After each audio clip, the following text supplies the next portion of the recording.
Gethsemane scene where they come to arrest, you mean? So Probably Professor Eisenman. Matthew 26, 36. What is it, Matthew 26 you said? Yeah, 36 to 56. Okay, 26. Okay, it's after the Last Supper and we're not drinking any more wine.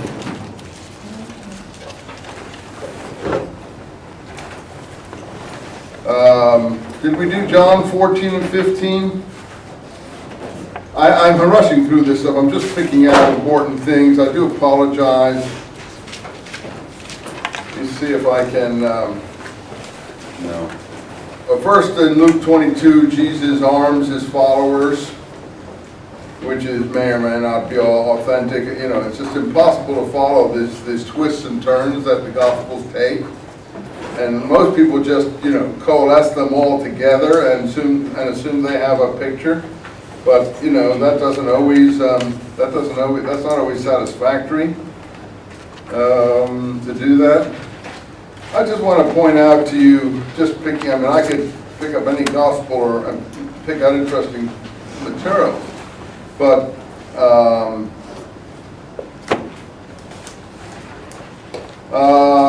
like in John, who is the Son of Man, 12:34. Again, John has the Son of Man, and he starts his light exposition in 35.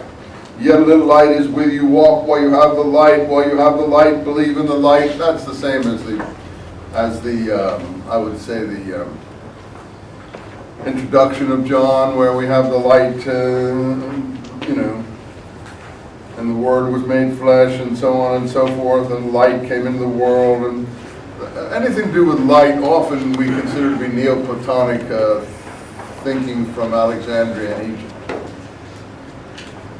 Philo is a great exemplar of this, but then the later, and what's Neoplatonic mean? Later Platonic thought, new Platonic thought.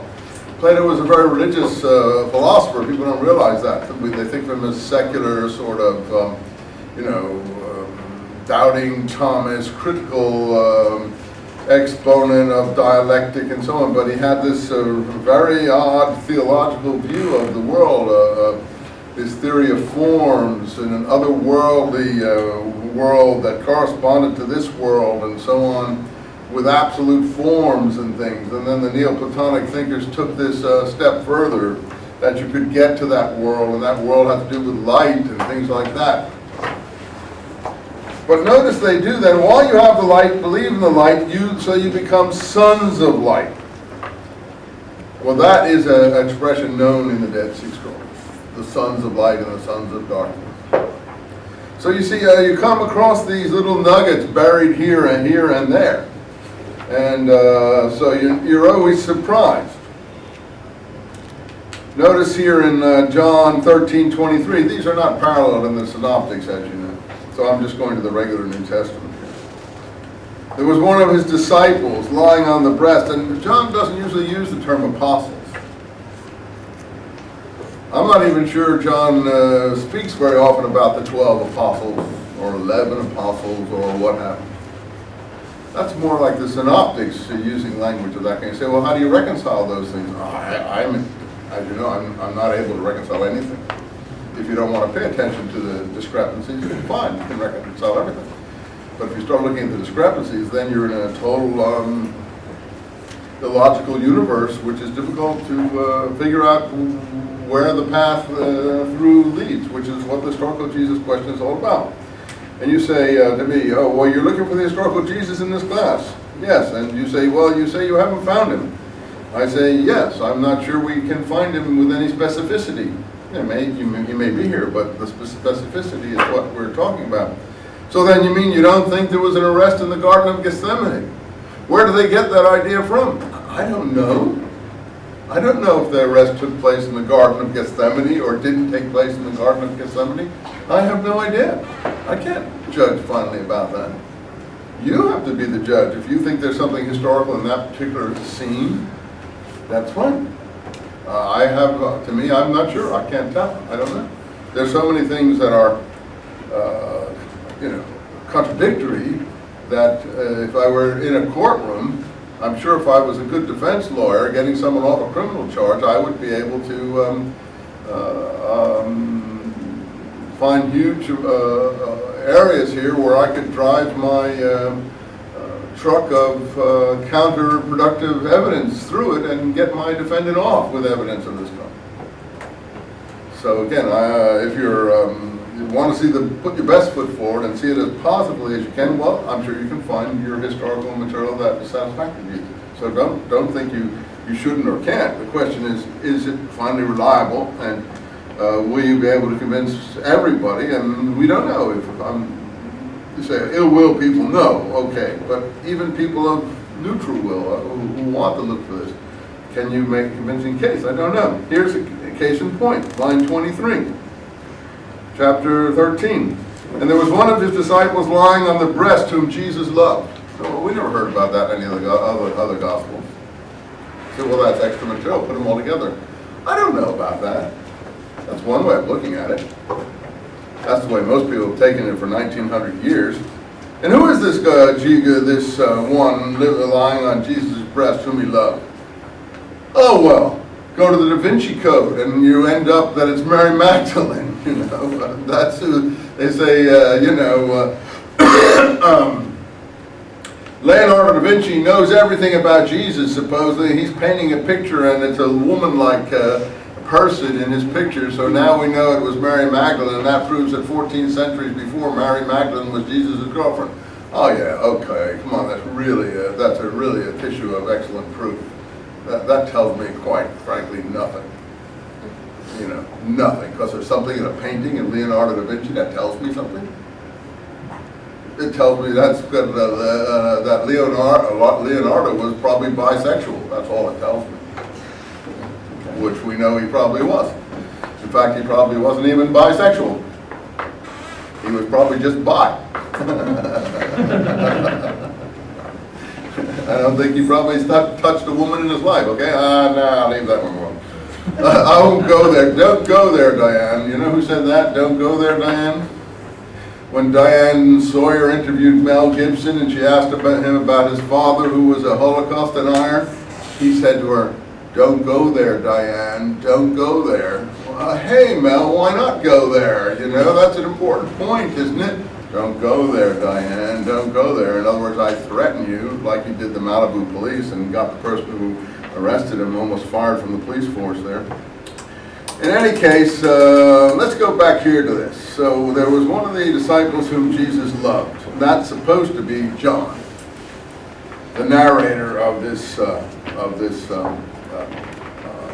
gospel. Now, suppose there was one of them that Jesus loved more than the others. The Gospel of Judas Iscariot says it's Judas Iscariot. James, this could be James, for all we know.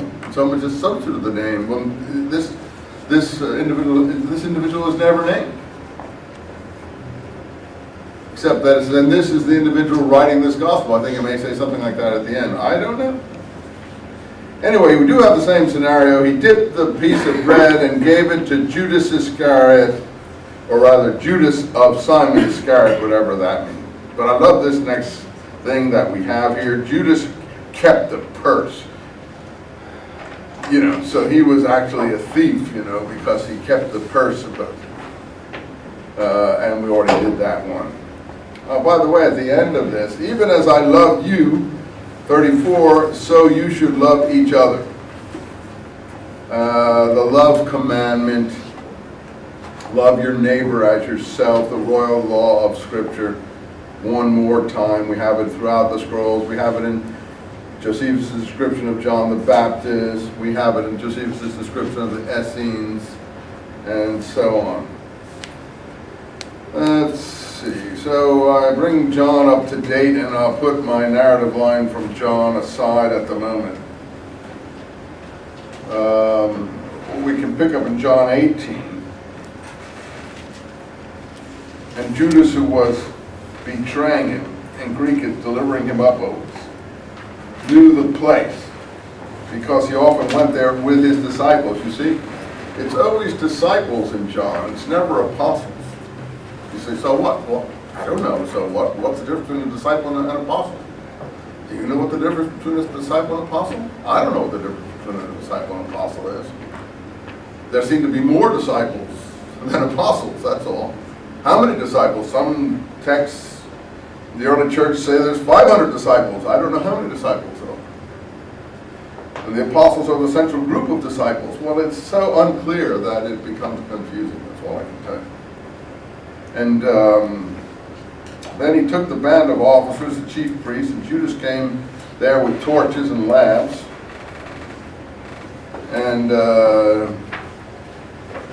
Judas, who also delivered him up, by the way, this is Jesus the Nazarene.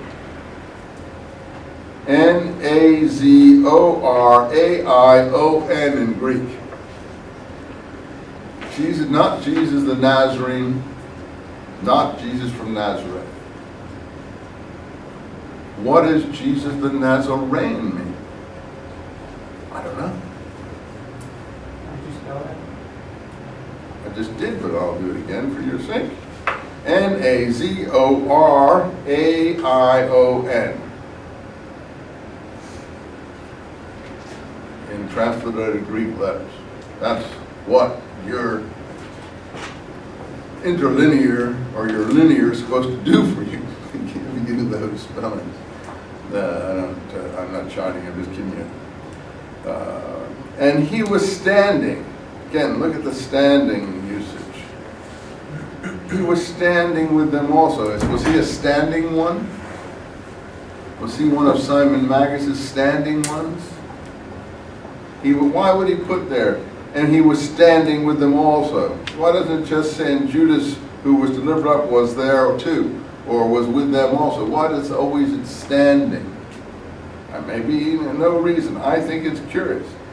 I would catalog all the standing in the Gospels,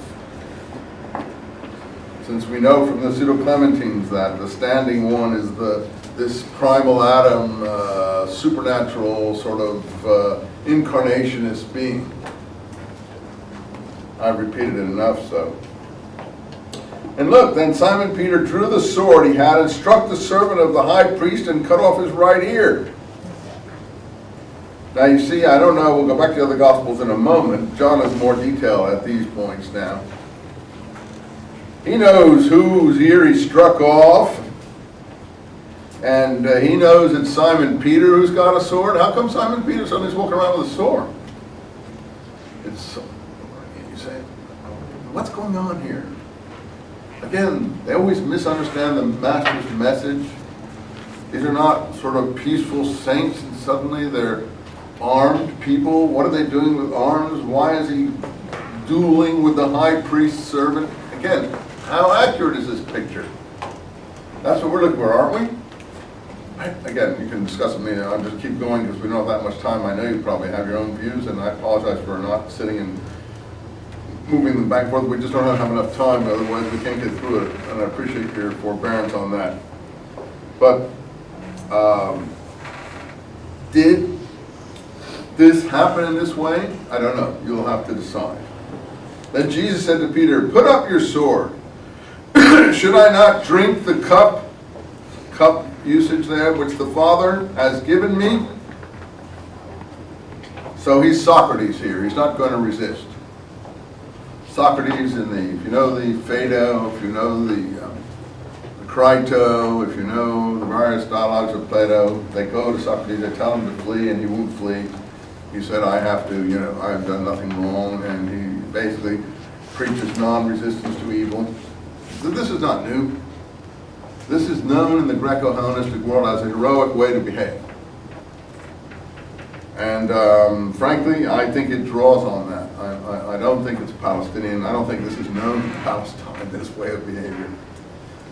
So you say, well, so you see, Jesus understands Hellenistic civilization, what they expect from noble philosophical individuals? No, perhaps. Maybe it's Hellenistic people writing their picture of Jesus and Socratizing him. Because Socrates had been around already for 4 centuries in the mind of the Greco-Roman world as a noble, the good man done to death by the evil society. I mean, Peter's behavior is far more comprehensible in Palestinian framework, wouldn't you say? Anyway, again, these are things you have to struggle with when it comes to trying to find Jesus. The cup language is familiar. By the way, in line 15, we have Peter standing now at the door. In James, the letter of James, I think we have an allusion to standing at the door, meaning the last judgment here. Peter is standing at the door, line 16.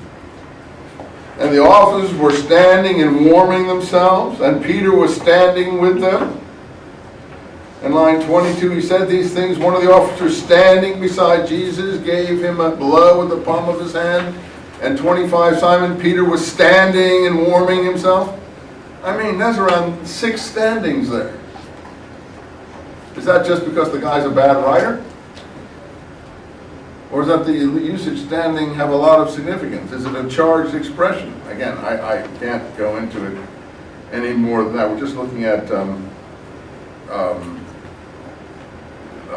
this picture here.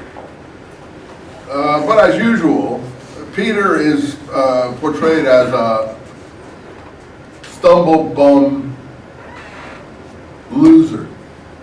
I know you don't maybe like that way of describing it, but I do it for the sake of making it as stark as I can. A stumble bum loser. He draws his sword, he does what? He has his sword, he doesn't understand Jesus' message of returning good for evil. He doesn't understand that Jesus doesn't arm his followers. He's standing at the fire and they ask him questions about Jesus and he denies him 3 times. I mean, is that a very positive picture of the future leader of the early church? No, I don't think so. I think it's meant to detract from him. You say, what do you mean detract? That's the way he was, wasn't he? No, I don't think he was this. Someone said to me, what's it, the Federal Security Services of Russia, what FSA or something like that it's called? The new KGB? What do they call the FS something? They never do anything without, or say anything, without a message being attached to it. So, for instance, someone was talking about the poisoning of this guy in London with atomic poison. And they were saying, come on, get real. That's a very rare isotope. It can only, takes a long time to manufacture. It's very valuable. There's not much of it. They could have killed that guy in 1 minute. They have all kinds of ways to kill him just with a prick of something with an umbrella. Don't you think they want him to hang around and agonize for 3 weeks like that so all the world would watch it? And what's the message they're sending out by this? They're sending out a message. So what's the message? We have loose nuclear material. You should know that we are not controlling all our nuclear material. We are smuggling nuclear material overseas and we can smuggle a lot more and stuff like that. And you should be afraid because we can have your cities blown up if we want. Look, we can do this guy with little nuclear material. We can smuggle a lot more out and give it to the wrong people and whole cities will go up. I don't mean to frighten you, but I think that's what's going on in the world in terms of threats. We like to just carry on. It's Thanksgiving, Christmas is coming, good cheer to all. And we're sitting here like in the crosshairs and we don't even know it because we don't want to know it. We just want to live. You can't live like that worrying about in the crosshairs. But yeah, we're in the total crosshairs. And one day you're going to look out that window there if something doesn't happen pretty soon. And you're going to see that whole place go up right in front of your eyes. And you might go up with it. The Russians are telling you that. That's what this guy is saying. So there's nothing that is said in a lot of things without a message, often in literature, when you're creating literature or other messages. And I think here, the message is, this is written by enemies of Peter, people who don't like his position, and so on. People who realize in Galatians that Peter was supporting the James group. Maybe they don't know that 3 centuries later, Peter is going to become the rock of the church and the whole thing upon which the church is built. They may not know that at this point. The struggle is already still in progress, but the point is that Peter does get Paulinized in Acts when he gets the tablecloth vision, and he learns not to distinguish between holy and profane. He misunderstands the master's message there too. and Paul's people have to teach him the real truth. Paul, who persecuted Christians unto death, who never saw the Messiah in his lifetime, he knows more about Jesus than Peter does. That makes me laugh, frankly. I mean, if I were a Christian, or if I cared about things, sure, I like the faith, and it's a beautiful construction, but these things that I'm supposed to accept, that Paul knows more, that would just make me burst out with hilarious laughter. Paul can't know more than the people who were with Jesus his whole lifetime. What are you calling all these people idiots? Who are ineffectual stumble bums? Yeah, that's what this is saying to some extent. These people are not up to Jesus' level, and we accept that. I don't accept that. I think these people were up to his level, and they were good Essenes, and they were sincere people, and I think that literature has done them badly. Now, that's a really tough statement, but I'm retiring in a week, so it doesn't make any difference. Yeah. I just think it's an interesting parallel, though. You could almost the characteristic of like Moses with Peter as being, ineffectual. Well, that literature too has an edge. That has to do with trying to downplay the priesthood, upgrade the priesthood. The fact that Aaron constructs the golden calf. You really think Aaron constructed a golden calf in the wilderness? The same deal? Of course not. That's a way of attacking the priesthood for practices in the later temple. And they take it back to the Moses period. You don't understand the way literature functions. You take literature at face value.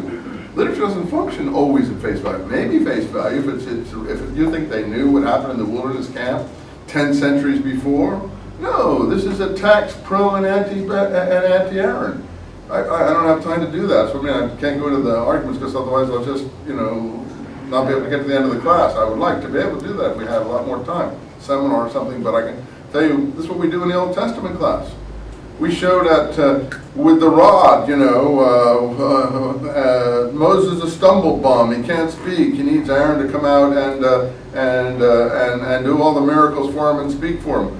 What's that? That's the people trying to promote their ancestor, Aaron, the progenitor of the priesthood, over the prophet. And then, so they're going back and forth with the staff, and sometimes Aaron's doing it, sometimes Moses is doing it, throwing the staff down, making it into a snake, etc., etc., etc., doing all these things in front of Pharaoh and so on. And then suddenly you find Moses can do it all himself. He doesn't need Aaron. So how come Aaron had to come out in the first place anyway? That's just the priesthood insinuating their hero Aaron into the heroic Mosaic text. And then vice versa then, the portrayal as Aaron constructing the golden calf is the other people attacking the Aaron figure. You got to understand how these things work, but you guys are so wedded to the external plot line and I say superficial picture of the historical presentation that you don't see the forces, like I just said, operating beneath it. I thought Putin was responsible for the killing of this guy in England, right? That's the obvious thing. And then the Russian experts say, no, wait.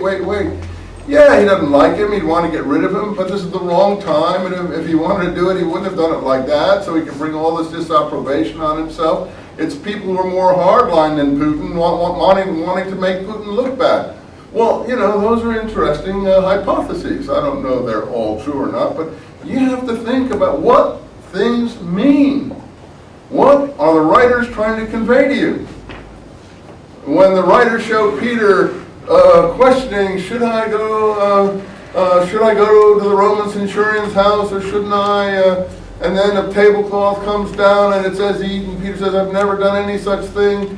That's not an historical episode. Tablecloths don't come down from heaven, except in the imagination of simple-minded sort of innocent, not bad people who are innocent of the stratagems of Hollywood script writing. And so what the narrators want to show that Peter originally maybe have been one of the Essenes, a proper Essene, and then later he learns that he should be a Paulinist. That's what the narrators are telling us, and so on. But anyway, I got to go on here. I would love to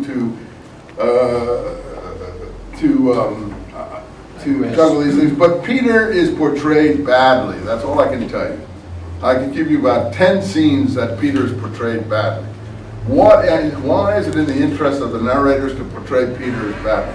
Because they know that Peter was a swing figure and was between James and Paul, and that Paul is their man, and James is not even, James is just written out, you know, he's not even in here. They can't write Peter out for some reason, probably because he's known abroad to the communities overseas. But James they don't have to put in because nobody overseas knows him. So these are written for overseas communities, so they're in good shape here. In any case, that's the way I would see it. You choose the other way. As you feel if you can justify it the way it is here, that is fine. Anyway, Peter is warming himself. And again, Peter denies that he's both a Galilean or that he's with the disciples. That's a terrible thing. That's a terrible thing. That's a terrible picture of Peter. I deny it. I deny it. I don't think it's historical. Maybe a thing like this was going on. I have no idea. But to me, that's just a way of portraying, in a human way, a negative view of Peter. It's not my Peter. Your Peter? That's fair enough. I think I'm a better supporter of Peter than a lot of people because I don't like him being treated in this way. And in the Pseudo-Clementines, we never get a negative Peter. We always get a positive Peter. Peter is doing always things, really lovely things, gentle things, good things, vegetarian, praying at dawn, bathing every day. They don't have this kind of material in the Pseudo-Clementines. How come? Because they're not anti-Peter, that's why. Anyway, I leave you to think about that and discuss it. I can't go any deeper than that. Let's go back to our, we're going to have the people wanting a robber and a thief released here instead of Jesus. That's another interesting little episode here. So the question comes, is this the general narrative of what occurred with this Messianic leader or not?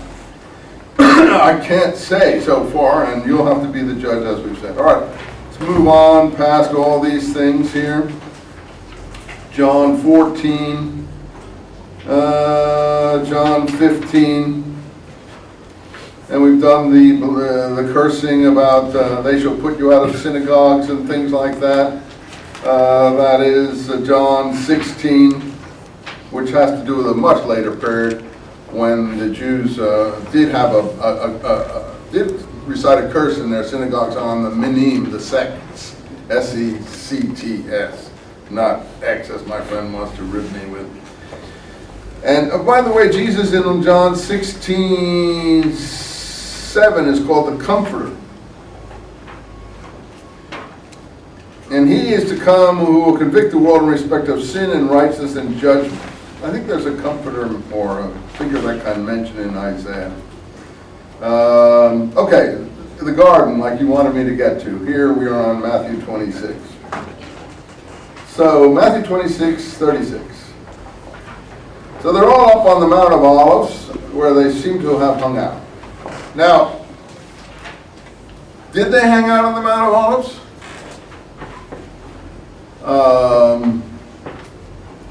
It's now a Jewish burial ground, as you may know. It's been a Jewish burial ground for a long time. It's right opposite the temple. You see the temple from there.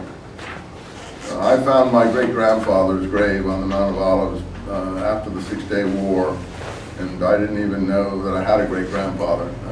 And some people told me that I had a relative up there, so I went and found it. The Arabs had thrown down the stones there, and my wife and I fixed it up, and it's really incredible sort of looking at the Temple Mount from across the valley. But the Jewish legend was that you rolled under the earth after you died and would be resurrected on the Mount of Olives. So in Jewish lore, the Mount of Olives has great significance too as a place of the resurrection. Whether that has anything to do with the Jesus people being congregated there, I don't know. In addition, Josephus talks about revolutionary characters on the Mount of Olives.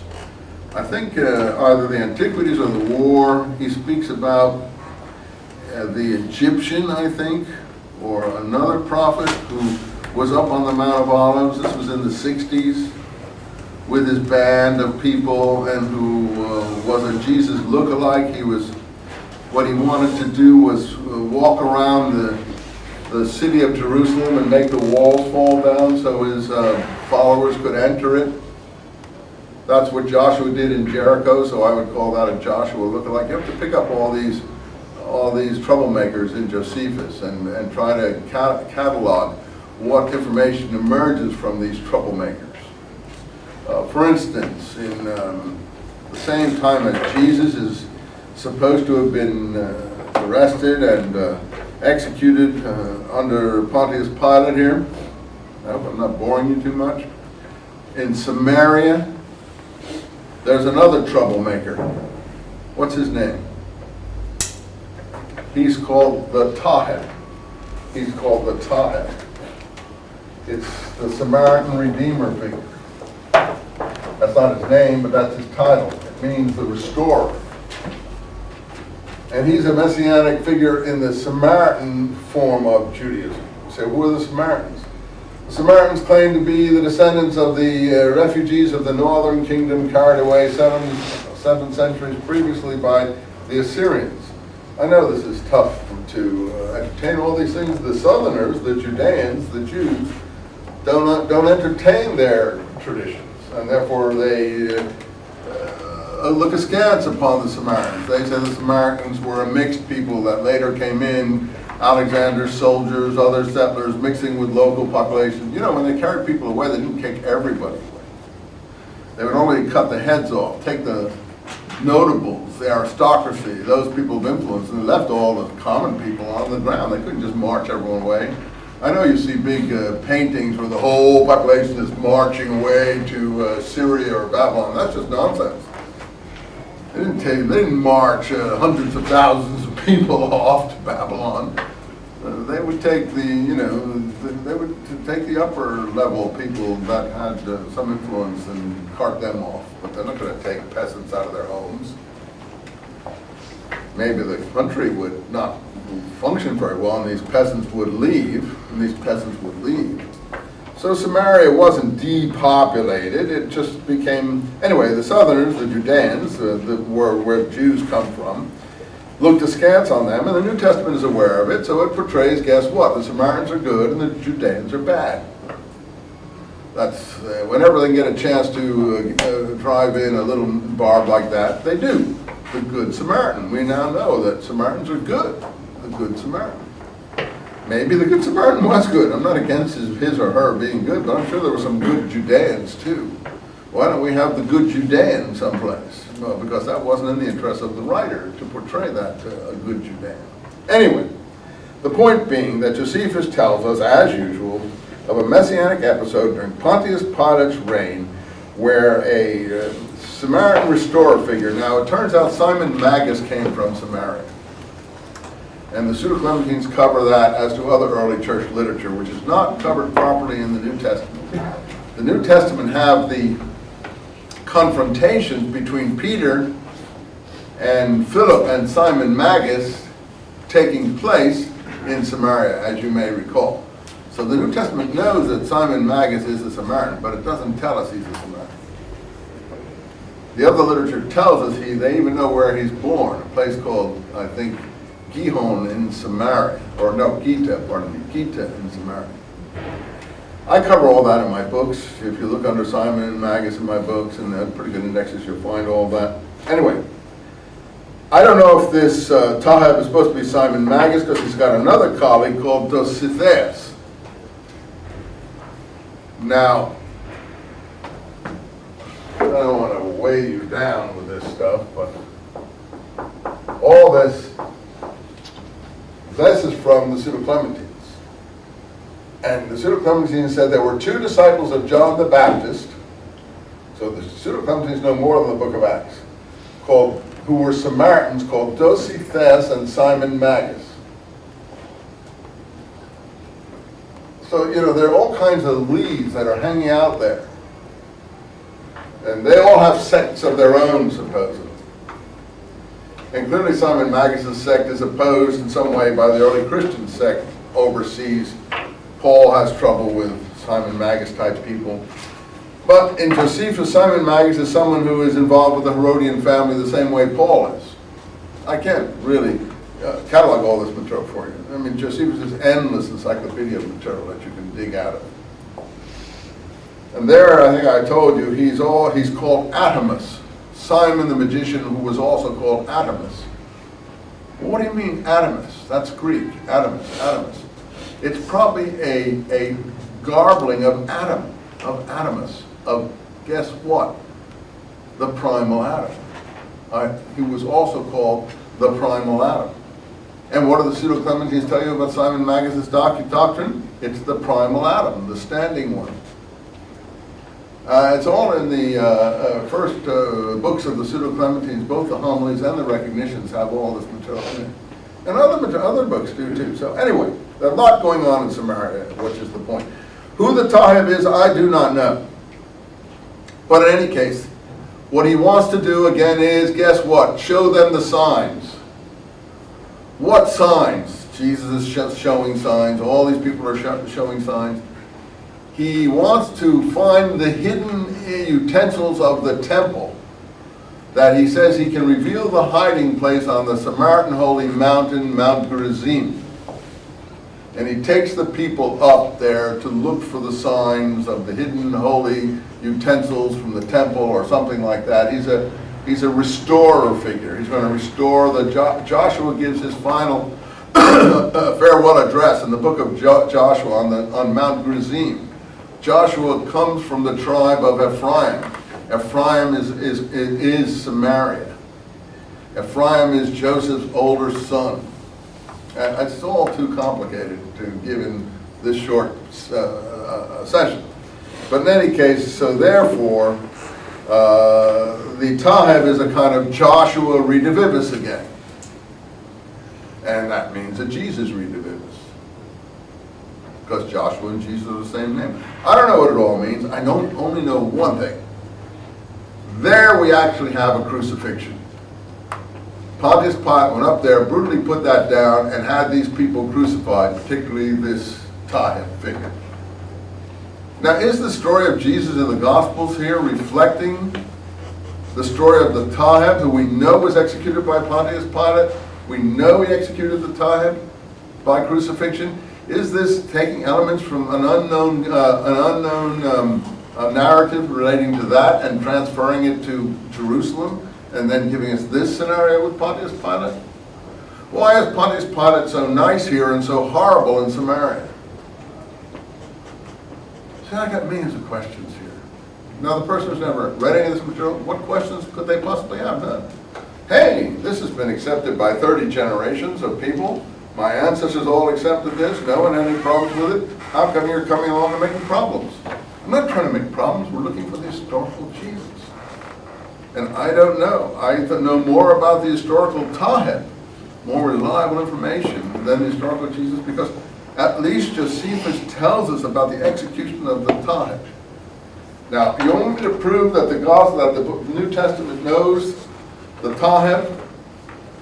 I'll show you how I think the New Testament is something I discovered recently in my new book. And so therefore there is evidence to my mind, and it has to do with Peter again. And it has to do with Philip, after meeting Simon Magus in Samaria, and heaping abuse on poor Simon as again wanting to do things for money and robbing the purse, and I don't know what's going on in that episode in Acts. Acts is about more confused than anything in the Gospels, frankly. And like here, Acts 8, they're all laying hands on each other here. And line 18, and Simon saw that the Holy Spirit was given through laying hands on, and he offered that money. Give thee this power. By the way, the power, that's another, the hidden power is another word associated with this standing one.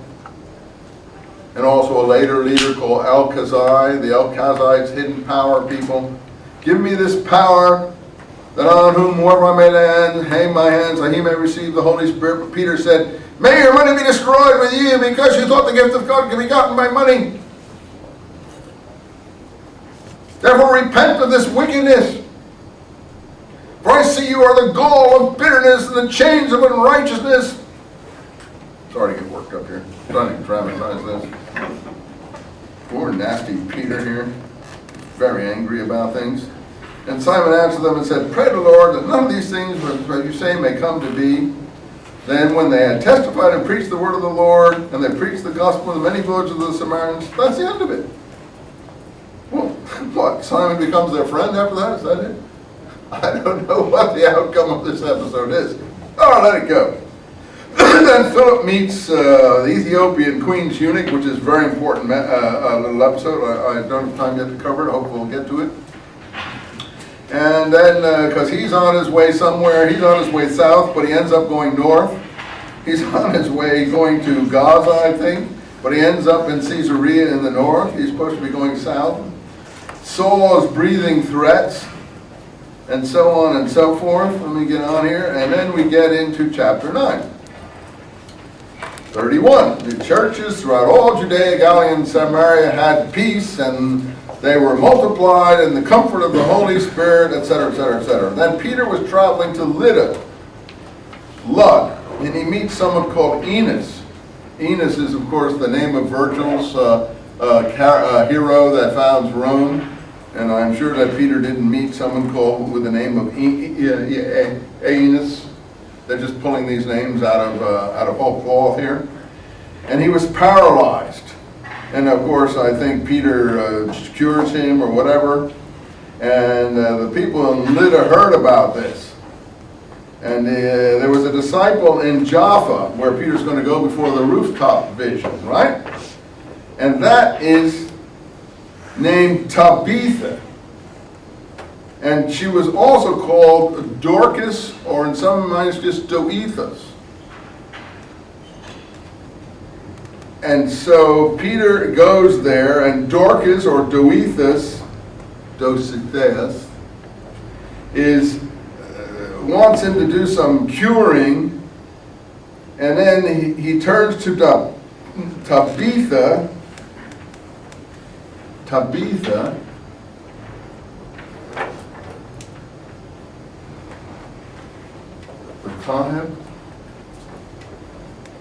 the Taheb was crucified in Lydda. We know that from the accounts that it was in Lydda that the Taheb was crucified.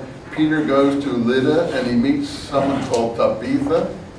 And later on, I think he says something like Talitha, Kumi and stuff. I think we're getting all wordplay.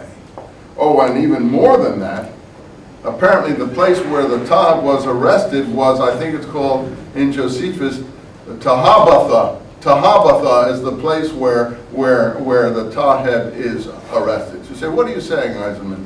This is a superficial tissue laid over all these other events. That's what I'm saying. That underneath, like a stream, you can see the pebbles of the original material. That is Tahabatha, the Taheb, etc., or Tathaba, I don't know, you have to look at Josephus to get the actual place. And then this becomes some unknown person who has two names. It turns out that I think it has something to do with, I don't know if it's Tabitha Pussycat, but it has something to do with Dorcas, Doetus, meaning a doe. I'm no way that I can, Acts, there's no way to deal with Acts' narrative. There's no way whatsoever. But you can see, perhaps, underneath the surface, some of the things Acts is playing with. Anyway, I leave it at that, but that's a quasi-proof, not a complete proof, I grant you, that Acts is aware where funny things were going on at Lydda that had to do with the Taheb who was arrested at Tahabatha. And that Acts gets out of that Tabitha. That's normal how things get confused as they move from language to language, further and further overseas. You say, nah, it didn't happen. Okay, it may not, but it's something to consider strongly. It's in my book. You can look at it, dismiss it as you wish, or take it seriously. I was like astonished when I began to look at all the wordplay there. So, okay, so let's go back to the Garden of Gethsemane here. So, he takes the two sons of Zebedee and Peter, and I guess he kind of does another of these transfigurations between the inner three. The inner three is another huge problem because the inner three in Paul are Cephas, John, and James, the brother of the Lord. The inner three in the Gospels are Cephas, or Peter, John, and James, his brother. Now, is there a shell game going on there? Is James, his brother, then moved over to the brother of John, away from the brother of Jesus? In Paul, James is the brother of Jesus. In the Gospels, James is the brother of John. Oh, you mean we're getting a multiplication of Jameses? There are 2 Jameses, 3 Jameses, 4 Jameses, perhaps. There's James the son of Alphaeus. There's James the brother of John. There's James the brother of Jesus, etc., etc., etc. I don't think those multiplications hold up. I think that they're presented either for a reason or out of ignorance, whatever. And one of the main proofs I would point out to you for there not being a James the brother of John is that Paul doesn't know any apostle called James the brother of John. He knows John, he knows James, he knows Peter and Cephas and so on. He knows Barnabas, but he's never mentioned once James the brother of John. Yeah, that's because you say he's already died. Oh no, Paul's functioning a little bit before James the brother of John dies. He should know about him. Now, what Paul does know, for instance, let me see if I can get, or rather what Acts knows is very interesting. Because notice, where Acts actually introduces James, the brother of Jesus, and does so as if he thinks that we already know who he is, this is, I think, around chapter 12, yeah. And what's the first line of chapter 12? Oh, Herod the king, we don't know what Herod that is because Herod the king had already died 40 years before. Is this Herod the Tetrarch? Is this Agrippa I? In fact, Agrippa I did have a brother called Herod of Chalcis who did succeed him for a couple of years after he died under mysterious circumstances in 44 AD, and he himself married Agrippa I's daughter, Bernice,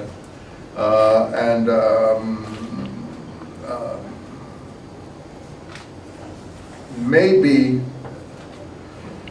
it's that Herod who supposedly killed James, the brother of John, with the sword. That means beheads him, executes him. And this was pleasing to the Jews, as usual. The Jews always celebrate the deaths of all these poor people, which I don't consider historical for a moment. You say, well, you just want to rescue them. No, I don't. I just don't think that they celebrated the death of revolutionary leaders. No, I don't think so. I don't think the Jews were in that mode. I don't think they celebrated the death of a Jesus or a James, brother of John, if he exists, or anyone else.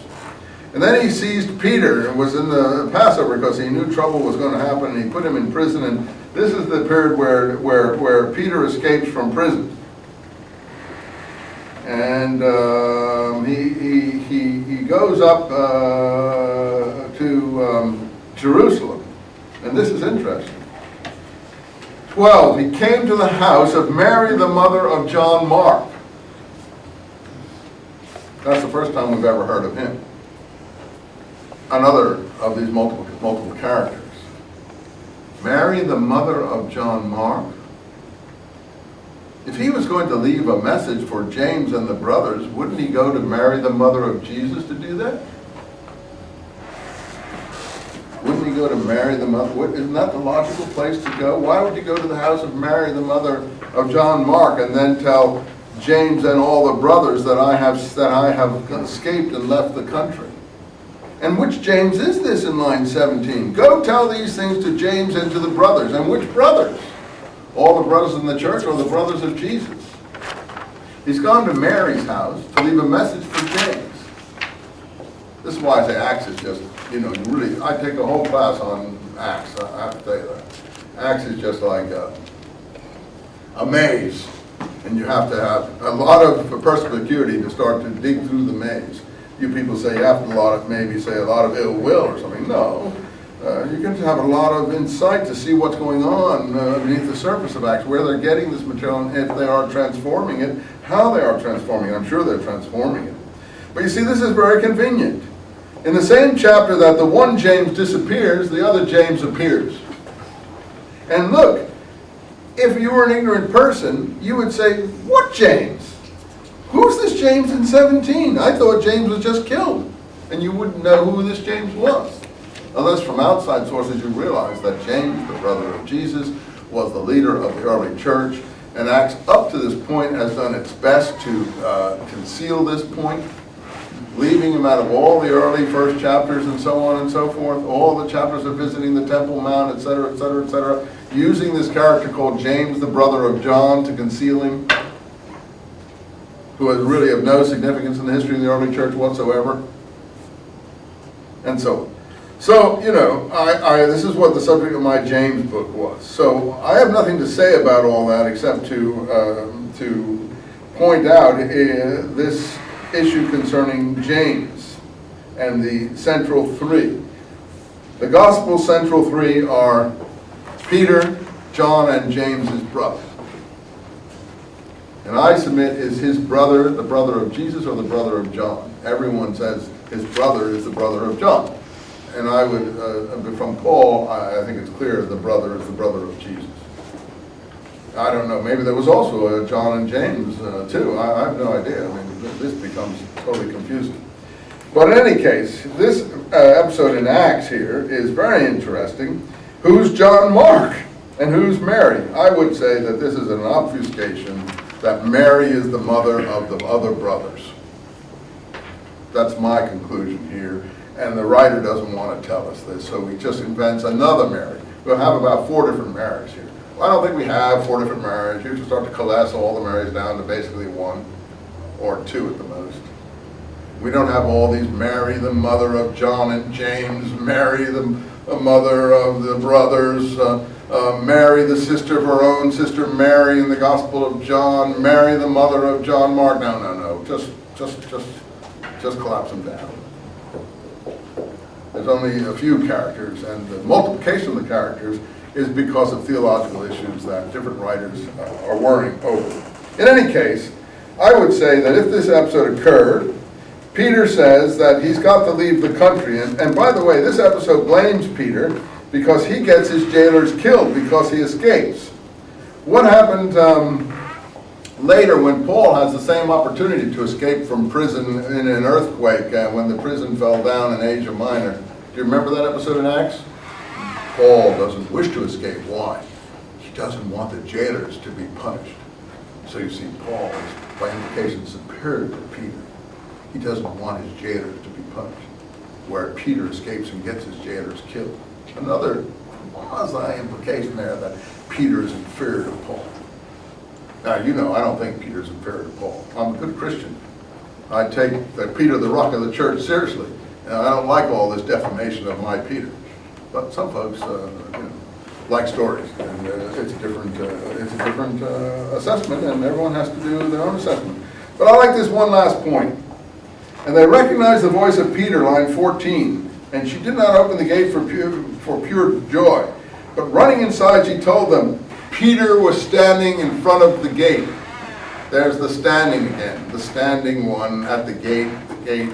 You say, is this just innocent writing, or has it become more charged material? I always think these things are charged. I may be wrong. Let me go back. I told you I was going to do Gethsemane. I haven't got very far. So here's a transfiguration type scene here. Now the arrest. Matthew 26:47. And Judas, one of the 12, came with a great multitude of swords and staves from the chief priests and the elders and the scribes. That's the synoptic version. I don't know why they need a great multitude and so on. Is there a civil war going on here, perhaps? Anyway, one of them, 51, stretched out and his sword and smote the servant of the high priest. Okay, that's the synoptics. John knows who this was, supposedly. This was Peter did this. But Jesus says, he who lives by the sword dies by the sword. Why do you need swords? So very clever statements here, and these may be historical and may not, that's for you to decide. So I think that's good enough there. And all the disciples fled, Matthew 26:56.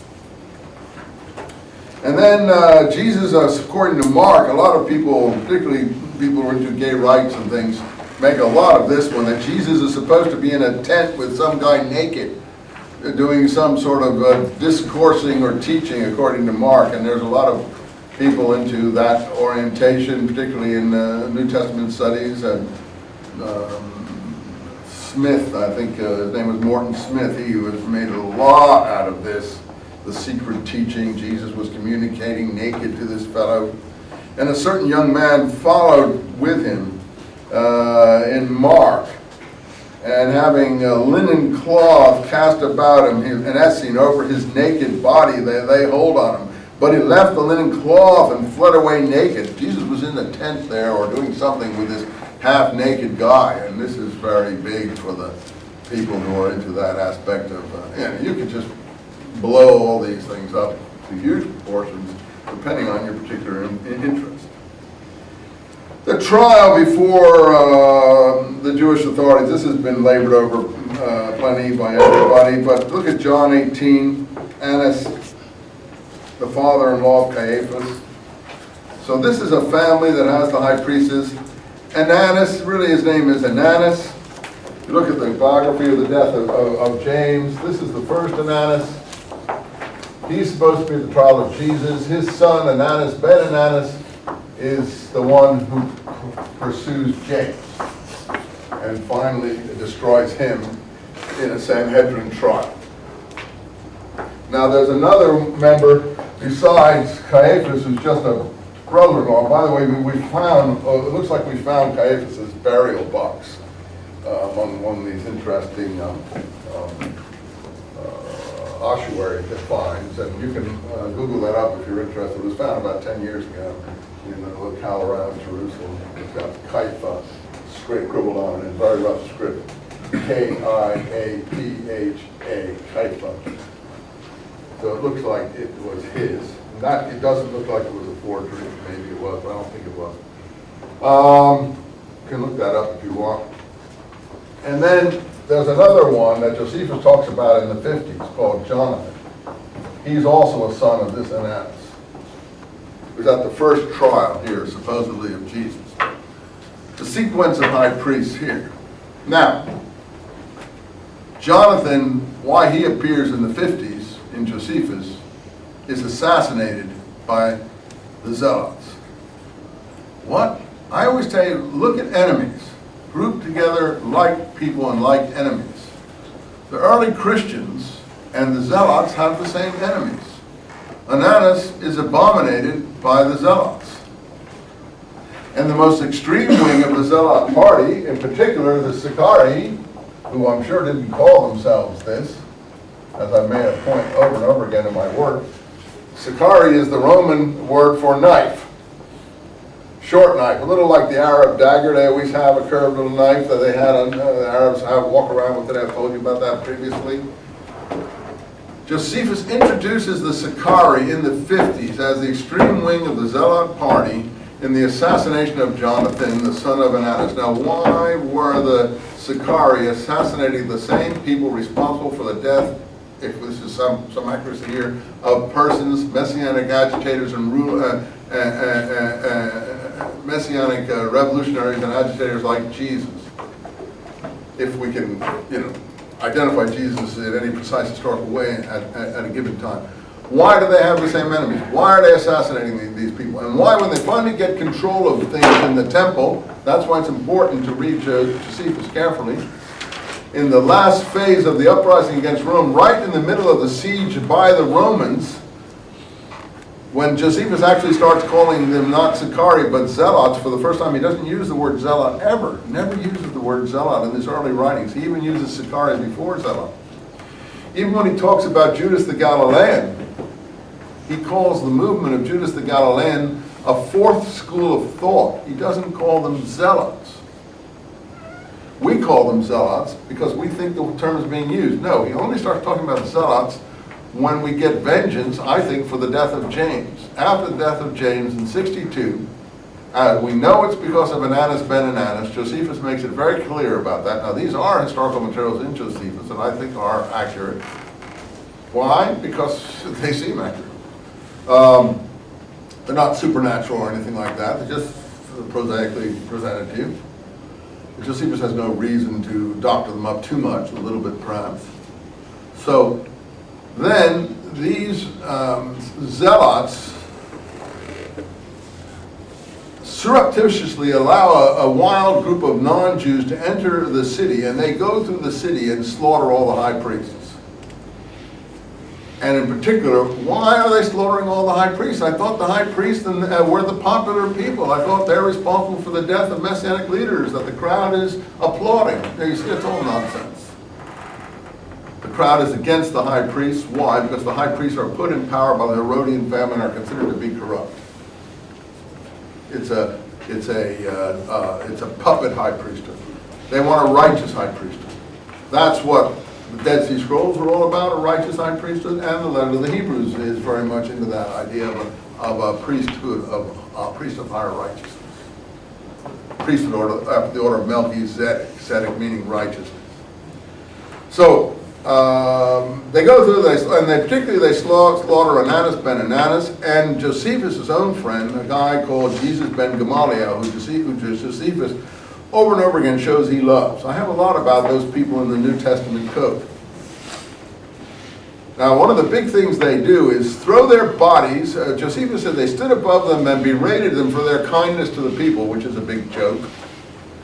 In earlier, the Vita, his autobiography, he said Ananus ben Ananus was involved in illegal olive oil operations in Galilee and undercut his mission in Galilee. Here he's saying that Ananus ben Ananus is being upbraided for his kindness to the people. That's just rubbish. He's covering over, he's afraid, he knows that he's got to be careful of what he says about these events. Temple has already fallen, he's living in Rome, this is in the, this is a point in his career that he has to watch what he says. But in any event, you can read through it. He's very upset about his friend Jesus ben Gamaliel being killed like this. He says they upbraided their dead bodies and they threw them naked outside the city without burial as food for jackal and dogs. And it's at that point he goes through the care which the Jews usually took for burial customs, and taking down the people from crosses at nightfall, even breaking their legs so that they would die before nightfall, and he explains the whole gospel presentation of Jesus. Of the last days at that point when he talks about the death of Ananus ben Ananus. Are you following me? So this is also not suspicious but interesting. Is this what the gospel writers are drawing upon when they have the Roman soldiers come and break their legs, etc., etc., etc., etc.? We'll get to that next time, obviously. But and I hope I go faster. But look. I have an image in my mind, perhaps it's wrong, that these people hated Ananus ben Ananus. Why did they hate them? Because of the death of these previous leaders. There couldn't be, there has to be a reason why they took such particular hatred of these particular high priests. And their role in the death of James. I think this is James' party, in fact. I do think James' party is the Zealots. Now, just in the book of Acts, when James meets Paul in Acts 21, he says, but you see, Paul, we have so many people here. They've heard all of what you're doing in the diaspora and they don't approve of it. All of them are zealots for the law. He actually uses the word zelotai, ton numen or something like that, zealots for the law. Well, how can all the early Christians be zealots for the law? Well, that's because it's the zealot party.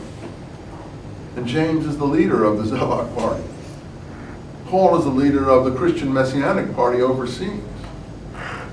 You know, these things are this is in the we document after Acts gets more accurate from book 69. I don't have time to do Acts for you, but I can look at my books, you can see about that. So I think there is a connection of James and the Zealot party. Paul in Galatians calls all these people zealous for the wrong things in chapter 4 when he tries to say why he's not lying and telling truth and why he's not their enemy. and then attacks the people in the church who are zealous in the wrong way, et cetera, et cetera. You can look at that material. But I have a picture in my mind of them actually hating these people so much that they stop and they, what is it when you take the dead and you do abuse them, what's it called, desecrate their bodies or whatever it is, that they urinate on them and cut off their sexual parts and things like that, that they do horrible abominations to them before they throw them out as food for jackals. And Josephus doesn't like that. You're not supposed to not bury people and so on and so forth. I can picture that happening. He says they berated their dead bodies. What does he mean they berated their dead bodies? I'm sure there's more involved in there. Just they don't, angry, violent, ferocious people don't just berate someone's body. It's like, oh, you're a bad guy, you got what you deserve or something like that. They do more than that. They desecrate their bodies and something. I think Josephus is being, careful how he puts it.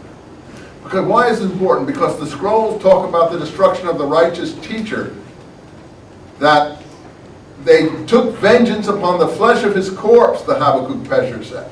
The death of the wicked priest, pardon me. The man responsible for the death of the righteous teacher. The Habakkuk Pesher says they took vengeance for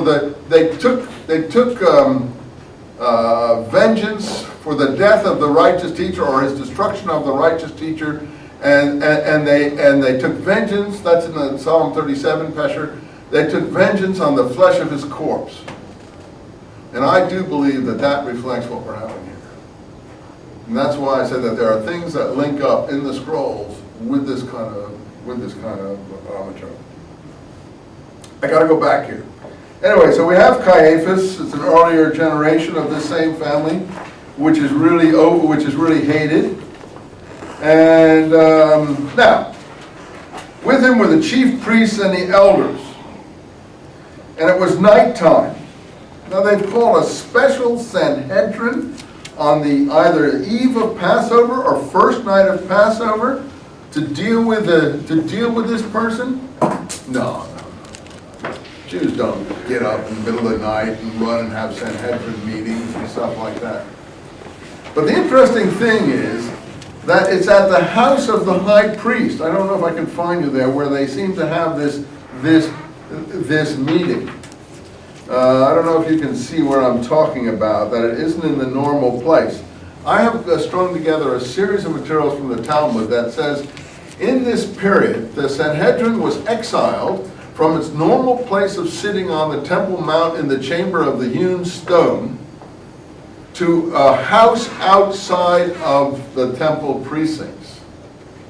And therefore, all of the judgments that capital judgments that may have been made at that time were illegal. Now, I quote about 7 different versions of that in my new book. I have an article about that in my the Dead Sea Scrolls and the First Christians. And I show that explains a term in the Dead Sea Scrolls, that the wicked priest pursued after the righteous teacher with his Beit Garuto. That's all. Beit Garuto in Hebrew means the house of his exile.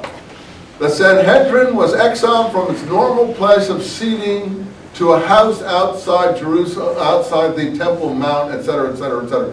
To my mind, that implies this exile of the Sanhedrin to this other place that was therefore called Beit Galuto, house of his exile, or house of its exile.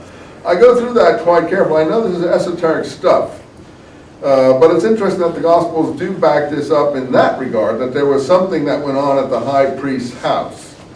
And I can visualize that.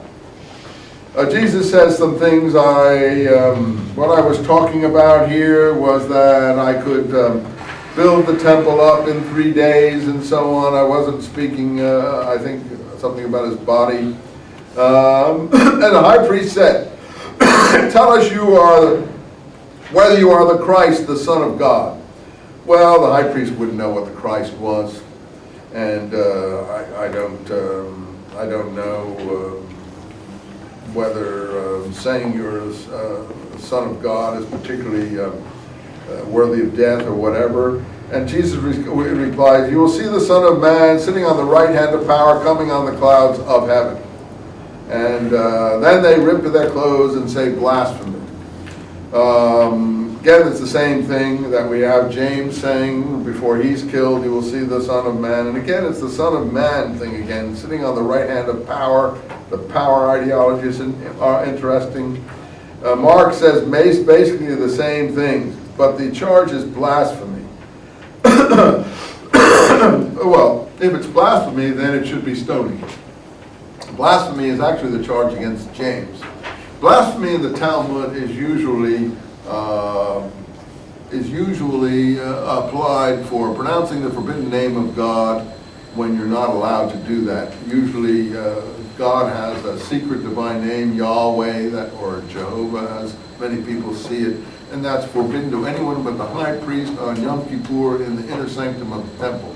That is almost the only charge that there is for blasphemy in the Talmudic Sanhedrin chapter about charges for blasphemy. In any case, so I'm not sure this can be blasphemy. I don't even know if the high priest would understand what the Christ, the Son of God, was, and so on and so forth. I'm not even sure whether Jesus made those contentions or whether that's not later theology there. But in any case, the blasphemy is, I think, reflects the James trial. Anyway, Jesus is not killed or executed in this narrative as a blasphemer. He's crucified, which is the Roman punishment for sedition and insurrectionary activities. Okay, 69. I'll just keep it a little longer till 1:15. Peter is in the court and he says, "Were you with Jesus the Galilean?" That's really interesting because it's the parallel to John that we read, where Peter denies that he's a Galilean. And Jesus is called Jesus the Galilean. In Mark, remember, he was the Nazarene, or rather in John he was the Nazarene. And in Mark, let me just, can you guys, I'll do it quick. Mark 14:66. Is it going to be Nazarene or Nazarene? What do you bet on? I think it'll be a combination, Nazarene. Let's see. Mark 14, you can't go by the English.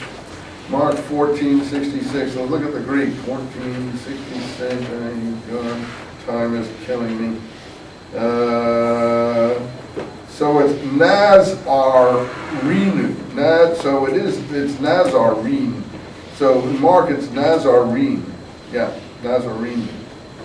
Not Nazarene as in John. So it is Nazarene or Nazarene. I don't know. In any case, let's hold that one out. So he's a Galilean and a Nazarene or a Nazarene. And what these terms all mean is that it's very difficult to say, except Galilean seems to be the movement of Judas the Galilean. So Jesus is somehow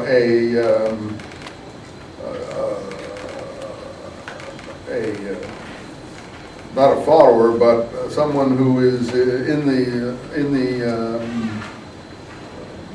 tradition of Judas the Galilean.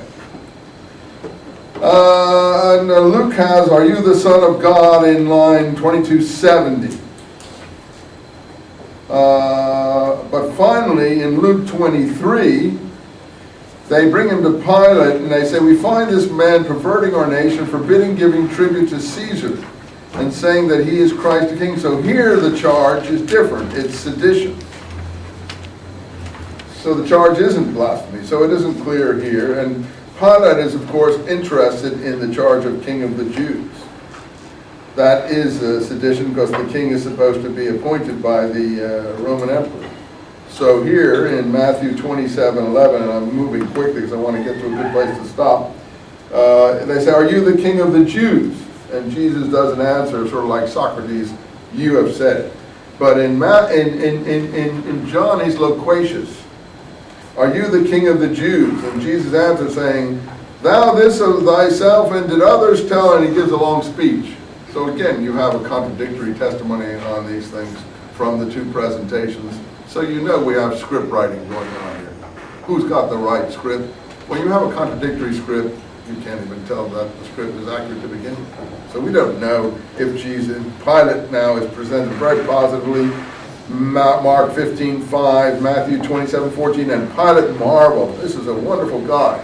So now we're playing up to the Romans, and we know that Pilate is the most brutal governor that there ever was in Palestine, except for Felix, and he didn't hesitate to shed blood at the slightest moment.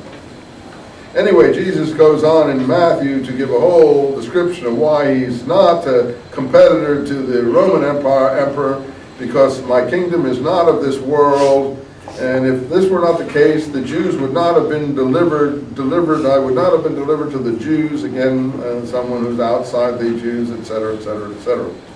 And then Pilate gets his chance in Luke to say, Luke 23:4, I find no fault in this man.